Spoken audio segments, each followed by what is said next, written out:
नमस्कार नमस्कार नमस्कार दोस्तों, मैं Niklesh Jain Hindi chess base India channel पर आप सभी का हार्दिक अभिनंदन करता हूं। दोस्तों, इंटरनेशनल मास्टर अनूप देशमुख जी के खेल और उनके सिखाने के तरीके के भारत में हम जानते हैं कि दीवाने जो है वो बहुत ज़्यादा हैं। हमारे चैनल पे तो खास तौर पे अनूप देशमुख सर के गेम, उनके जो भी वीडियोज़ होते हैं उसको बहुत पसंद किया जाता है।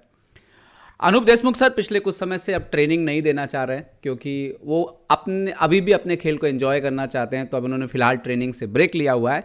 और फिलहाल अनूप सर इस समय थे कल तक जाफना, श्रीलंका में। श्रीलंका जाफना का इतिहास क्या है वो आप थोड़ा गूगल करोगे तो पता लग जाएगा आपको, भारत से भी उसका कुछ कनेक्शन है। तो अब जाफना में जो टूर्नामेंट हुआ उसमें अनूप देशमुख सर ने एक बेहतरीन जीत दर्ज की और साथ ही साथ जाफना इंटरनेशनल टूर्नामेंट का खिताब भी जो है अपने नाम कर लिया। अनूप देशमुख सर के जितने भी हम गेम जानते हैं, हमने देखे हैं, उसमें हमने देखा है कि कितने आक्रामक अंदाज में उन्होंने शानदार जीतें दर्ज की हैं। लेकिन अब ये जो गेम मैं आपको दिखाने जा रहा हूँ, ये आक्रामक तो है अपनी जगह, लेकिन साथ ही साथ ये आपको एक बहुत ही खास पहलू जो है वो खेल का सिखाता है कि किस तरह से एडवांटेज कभी कभी जो है बोर्ड पर जो है वो लॉन्ग टर्म के लिए नहीं होते हैं। तो जब भी बोर्ड पर डायनेमिक एडवांटेज होते हैं, अपोनेंट के पास कुछ इस तरह का एडवांटेज होता है जो अभी तो है लेकिन हमेशा रहेगा, ये ज़रूरी नहीं है। ऐसे एडवांटेज को कैसे आप न्यूट्रलाइज कर सकते हैं और अपनी जीत में तब्दील कर सकते हैं, वो आप इस वीडियो के माध्यम से सीख सकते हैं। इस मामले में क्रैमनिक बड़ा शानदार शतरंज खेला करते थे और अनूप सर का गेम जो है ये आप देखोगे बड़ा कमाल का गेम है, बहुत कुछ सीखने लायक है। तो जाफना टूर्नामेंट में अनूप सर जो है वो पहले स्थान पर रहे और भारत के ही बुजुर्ग इंटरनेशनल मास्टर, हम बोलें कि अनुभवी इंटरनेशनल मास्टर जो कि अनूप सर के साथ के ही हैं, साहू जी जो है शेखर चंद्र साहू, वो दूसरे स्थान पर रहे। तो आइए देखते हैं जिस मैच में अनूप सर ने पराजित किया है श्रीलंका के इस टूर्नामेंट के top player 2400 rated Ranindu Dilshan Liyanage को। तो अनूप जी इसमें जो है अनूप सर सफ़ेद मोरों से खेले, तो उन्होंने C4 खेल के शुरुआत करी। C4 E5 G3 किया यहाँ पर उन्होंने English opening.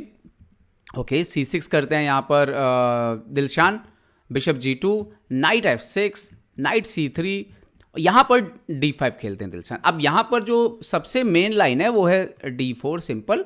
D4 opponent E/D4 यहाँ पे मारेगा, आपको E/D4 खेलिए, जो मेन लाइन है जैसे नाइट A6 करके ये मैच खेला जाता है। अब यहाँ पर अनूप सर ने लाइन में थोड़ा सा बदलाव किया और उन्होंने यहाँ पे जो लाइन चुनी C/D5 जो कि कम खेली जाती है। जो एक्चुअली होता क्या है इसमें, C/D5, इसके बाद वाइट आता है क्वीन B3 और आप देख सकते हो कि आप इसमें अगर D4 बढ़ते हो तो बिशप B7 का यहाँ पे थ्रेट आ रहा है। बिशप B7, क्वीन B7 और इस तरह से जो है नाइट BD7 आपको खेलना पड़ेगा। ये गेम चलता है यहाँ पर और आपको नाइट जो है अपना बचाना पड़ेगा। नाइट E4, रुक B8 और नाइट F6 समटाइम्स, इस तरह से गेम जो है वो चलता है। इवन यहाँ पे भी क्वीन F6 भी जो है वो बेटर है और पोजीशन इस तरह से खेली जाती है। बट अनूप सर ने जो लाइन खेली क्वीन B3, नाइट C6, यहाँ पर अपोनेंट ने जो है यहाँ पर नाइट C6 खेला, मतलब उन्होंने क्या किया, D5 का पॉन ऑफर कर दिया। ठीक है, नाइट D5 पॉन तो दे दिया, बट अब ब्लैक खेलता है नाइट D4। अब यहाँ पे अनूप जी खेलते हैं night F6, queen F6, queen D1। अब यहां पर व्हाइट ने खा ली है एक पॉन, लेकिन बदले में ब्लैक को क्या मिला है, ब्लैक को मिला है डेवलपमेंट में एडवांटेज काफ़ी ज़्यादा है उनको। यहाँ पे नाइट काफ़ी अच्छे से स्टैब्लिश है, क्वीन बाहर आ चुका है और व्हाइट का इस बिशप के अलावा फिलहाल कोई पीस बाहर नहीं है और अभी ब्लैक के कुछ पीसेस तेजी से बाहर आने वाले। उन्होंने खेला बिशप F5, खासतौर पर यहाँ से कंपेयर करना चाहिए जब ब्लैक की मूव कंप्लीट हो गई। तो आप देखिए कि ब्लैक के जो है वो पीसेस काफ़ी ज़्यादा एक्टिव हैं यहाँ पर कंपेयर टू वाइट। यहाँ पर बिशप इस तरह की चाल जो है वो काम नहीं करेगी बिकॉज ऑफ बिशप C2 से क्वीन ट्रैप हो रहा था, तो इसीलिए D3 खेलना पड़ा वाइट ने। नाउ रुक C8। तो अब ये जो पोजीशन है इसमें समझना है हमें कि जो एडवांटेज यहाँ पर ब्लैक के पास है वो एक डायनेमिक एडवांटेज है, मतलब जो आज है टेम्परेरी एडवांटेज है, आज है कल नहीं होगा अगर उसको मेंटेन, उसका फ़ायदा तुरंत ना लिया जाए। तो वाइट के साथ क्या है, वाइट पॉन अप है, इस पोजीशन में एक पॉन मारा हुआ है, तो अगर ब्लैक का टास्क ये है कि वाइट के ऊपर अटैक करो, अपने पीसेज जो आपके ज़्यादा अच्छा खेल रहे हैं उसका फ़ायदा उठाओ, मैच जीत दर्ज करो। वाइट का टास्क ये है कि किसी तरह से अपना डेवलपमेंट कंप्लीट करो, अपने किंग को सेफ रखो और एंड गेम में, और उसके बाद अपोनेंट का जो एडवांटेज है उसको ख़त्म कर दीजिए जैसे आपके पीसेस बाहर आ जाएंगे और मैच वाइट का हो गया। तो दोनों तरफ से ये लड़ाई थी। यहाँ पर अनूप देशमुख जी खेलते हैं किंग F1, जो कि बड़ा इंटरेस्टिंग है। इस पे कुछ मैचेस हैं।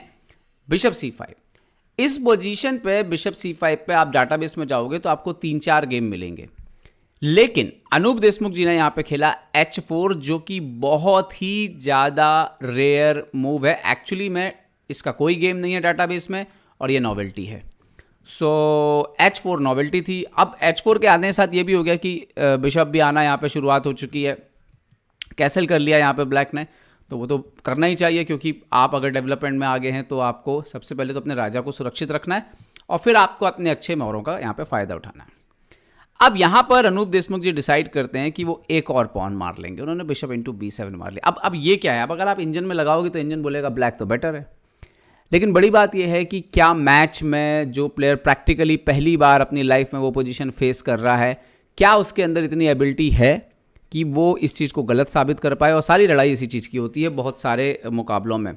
बहुत सारे प्लेयर्स के खेलने का तरीका यही होता है कि वो भले हल्की सी स्लाइटली माइनस जो कंप्यूटर बोल रहा हो, लेकिन बोर्ड पे बहुत ही एक्टिव पोजीशन ले लेते हैं और फिर चैलेंज देते हैं सामने वाले को कि आप साबित करिए कि आप बेहतर हैं। तो 2 पॉन ले लिए यहाँ पर। अच्छा, रुक C7 खेला इन्होंने। यहाँ पे शायद रुक B8 ज़्यादा बेटर मूव होती, बिकॉज आफ्टर बिशप G2 हमेशा जो है यहाँ पे प्रेशर रहता फिलहाल इस पॉन बिशप के हटने पर। ओके, एनीवे रुक C7। So now bishop G2, रुक D7। तो जब एक ही पीस बार बार मूव हो रहा था बोर्ड पे, इसका फ़ायदा अनूप देशमुख जी को मिलता जा रहा था। जब जैसे इस तरह की गलतियां सामने वाला करना शुरू करता है, आपके पास मौका मिलता है कि आपका एक और पीस बाहर आ गया। उन्होंने रुक E8 खेला। ये भी वो पोजीशन थी जहाँ पे मतलब एनालिसिस में दिखता है कि बिशप B6 और अभी बिशप D4 वगैरह अगर मारें तो रुक D4, तो किसी तरह का टेम्पो जो है वाइट को ना मिले यहाँ पर, और ये गेम अभी भी चलता है यहाँ पर। खैर, मैच में क्या हुआ, उन्होंने रुक E8 खेला और इसके बाद अनूप जी का एक और रुक गेम में आ गया, bishop B6। So now bishop into D4, bishop into D4। तो यहाँ पे खेला रुक C6 and then bishop E6। और यहाँ तक आते आते क्लियर हो गया था कि जो ब्लैक के पास एडवांटेज था वो ऑलरेडी छू मंतर यहाँ पे हो चुका है। वाइट फिलहाल 2 पॉन अप है, शायद एक आध पॉन वापस मिल जाएगी, जो कि पर इसमें इस पोजीशन में अब वाइट पर कुछ खास अलग से अटैक करना पॉसिबल नहीं दिख रहा था। नाइट F3 खेला। सो नाउ बिशप B6 गए, वो पीछे हटे, अपने रुक का रास्ता क्लियर किया, खासतौर पे इस तरह के थ्रेड का रास्ता जो है उन्होंने बनाया। खैर, अनूप देशमुख जी ने क्वीन A4 खेला। इन्होंने खेला यहाँ पर E4, queen into E4, now queen into B2। Still जो है आप देखिए कि यहाँ पर 6 पॉन वाइट के पास, ब्लैक के पास सिर्फ 4 पॉन, 2 पॉन अप था यहाँ पे वाइट। और अब यहाँ पर ये एक और interesting move I, king G1। इन्होंने खेला F5। शायद यहाँ पर रुक D E7 कर सकते थे, दूसरे रुक को भी यहाँ पे लाते और एक प्रकार से इनडायरेक्टली E2 पे प्रेशर करते। इन्होंने खेला F5, मतलब राजा को भी कमज़ोर कर दिया। तो यहाँ पे गुड मूव आया, क्वीन E5। अनूप जी ने बोला कि भाई एक्सचेंज कर लो, 2 पॉन अप है हम। इन्होंने एक और पॉन मार लिया, बट देन आया नाइट G5। अभी बिशप पर अटैक था, रुक इंटू D5 खेलना पड़ा। यहाँ पे प्रॉब्लम ये है कि आप अगर कुछ और खेलने के लिए जाएंगे, जैसे कि आप बिशप यहाँ पे खेलें तो क्वीन इंटू F5 आ रहा है, फिर H7 पे भी मिनट लग रही है, तो और फिर D7 भी मर रहा है, तो बहुत सारा कुछ हो रहा था बोर्ड के ऊपर। तो उन्होंने यहाँ पे खेला रुक D5, bishop D5, queen D5। उनको लगा कि शायद 2 पॉन अप हैं यहाँ पर सामने वाला, तो बट एनीवे मतलब कुछ खास हो नहीं रहा था। यहाँ पर आते आते आप देख सकते हो पोजीशन में ये भी एक्सचेंज होने लगे और यहाँ पर इनके पास एक तैयारी थी जिसकी वजह से वो D5 आए थे बेसिकली, और ये था वो सेक्रीफाइस यहाँ पर बिशप F2। बट बहुत देर हो गई थी, किंग F2 उन्होंने मारा, बट पूरा तरह से जो है पीस अप थे यहाँ पर अनूप देशमुख जी। कुछ चेक्स आए, बट राजा जो है वो पूरी तरह से उस पर हमला करना पॉसिबल नहीं हो रहा था। हाँ, यहाँ पे कुछ इस तरह की चालें आप सोच सकते हो कि अगर इसकी जगह जो है वो कुछ इस तरह से चेक वेक देते, बट आफ्टर किंग E3 मान लीजिए कि 1-2 चेक और मैक्सिमम आ सकती हैं यहाँ पे, मान लीजिए आप एक आध और चेक देते हैं, बट आफ्टर किंग D2 सारी चेक्स बंद हो जाती हैं और फिर तो मैच जो है वो ख़त्म होने की कगार पे था। तो खैर उन्होंने किया H6, किंग के लिए जगह बनाई, यहाँ पे D4 करके अपने किंग नाइट को स्ट्रेंथ कर दिया अनूप जी ने। Queen H1 check, king E3 check, king D2, उसके बाद चेक आना बंद हो गई। इन्होंने खेला क्वीन G3, ना queen D5 check, king H7। और ये मैटर ऑफ टेक्निक था कि कन्वर्ट कैसे करना है। इन्होंने खेला यहाँ पर किंग G1, सो ना queen F5 check, E3 checks आए ताकि किंग ऊपर आ जाए। अब ये वो पोजीशन था कि यहाँ पर थोड़े से और चेक्स जैसे मूव खेले जा सकते थे, जैसे मतलब कुछ इस तरह के मूव खेले जा सकते थे, क्वीन G1 वगैरह, ताकि आप राजा को, क्वीन को थोड़ा पीछे रखें ताकि चेक वेक का कुछ चांस बने यहाँ से। बट एनीवे उन्होंने खेला रुक B8 एंड देन वाइट ने बड़ी सफाई से रुक भी एक्सचेंज कर दिया। उसके बाद तो ज़्यादा कुछ नहीं था, थोड़ी देर मैच चला है यहाँ पर। धीरे धीरे अनूप जी ने रियलाइज़ किया कि पहले तो किंग को टाइट डाउन किया और उसके बाद फिर यहाँ पर पॉन बढ़ना शुरू कर दिया और ये पोजीशन पर रिज़ाइन कर दिया दिलशान ने, क्योंकि आप कहाँ जाएंगे अगर आप किंग G8 जाएंगे तो queen E6, king H7, even king C4। But even बहुत ही इंटरेस्टिंग हो सकता है कि आप इस तरीके से भी जो है सिंपल मैच जीत सकते हैं, टेक टेक टेक। और ये जो पॉन है ये रुकने नहीं वाली है, आप कुछ भी कर लीजिए, मैक्सिमम जो है आप इस तरीके से खेल सकते हैं। बट आई थिंक ये विनिंग ही था। और आप मान लीजिए कि आप ये पॉन बढ़ना शुरू कर सकते हैं, बट दूसरा पॉन भी ऊपर आना शुरू हो जाएगा। ये मैच रिजाइन है with the help of night, क्योंकि ये इतनी जल्दी यहाँ पे पहुँच नहीं पाएगा। तो अगर आप खेलें भी इस तरीके से तो E6, और यहाँ पर अगर आप पीछे जाएंगे तो D7, और अगर आप कुछ इस तरीके से लगते हैं king E5, pawn push, night B7 और फिर मेट लगी हुई है। तो अगर हम देखें तो क्या हुआ मैच में, यहाँ पर अनूप जी ने जो है ये वेरिएशन खेला जहाँ पर उन्होंने एक पॉन मारा, उनके ऊपर अटैक हुआ, उन्होंने खुद को बचाया, किंग F1 जैसे इंटरेस्टिंग मूव खेले, H4 जैसे मूव खेले, टाइमली दूसरा पॉन भी लिया, और फिर जैसे अपोनेंट ने जो एक ही पीस बार बार चला उस दौरान अपने पीसेस को लगातार डेवलप किया, सही समय पे पीसेस को एक्सचेंज किया। और फिर अपोनेंट के पास ज़्यादा कुछ था नहीं, 2 पॉइंट डाउन थे और ये एक्सचेंज मजबूरी में देना पड़ा। टैक्टिक्स का भी भरपूर उपयोग हुआ। देखिए टैक्टिक्स सिर्फ ये नहीं होता कि टैक्टिक्स कब आप लगा रहे हैं, आप सामने वाले की टैक्टिक्स भी बराबर देख पा रहे हो और वो कोई आपके लिए हार्मफुल नहीं है, ये भी आपको दिखना चाहिए, तभी आप कंप्लीट टैक्टिकल प्लेयर होते हैं। तो उन्होंने वो भी दिया, bishop F2, queen H1, but उसके बाद भी उनके पास जो है क्लियर विनिंग पोजीशन वो जो लेकर के आए। तो एक अच्छा एग्जांपल है कि कभी कभी इस तरह के मुकाबले भी आप खेलते हैं कि आप 1-2 पॉन मार लेते हैं, अपोनेंट डेवलपमेंट में आगे होता है, फिर धीरे धीरे आप उसके डेवलपमेंट को न्यूट्रलाइज करते हैं और फिर तो 2 पॉन आप हैं तो फिर तो कोई बात ही नहीं जीतने के लिए।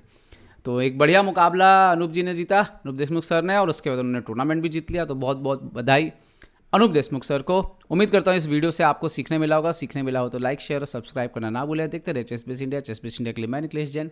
जय हिंद दोस्तों।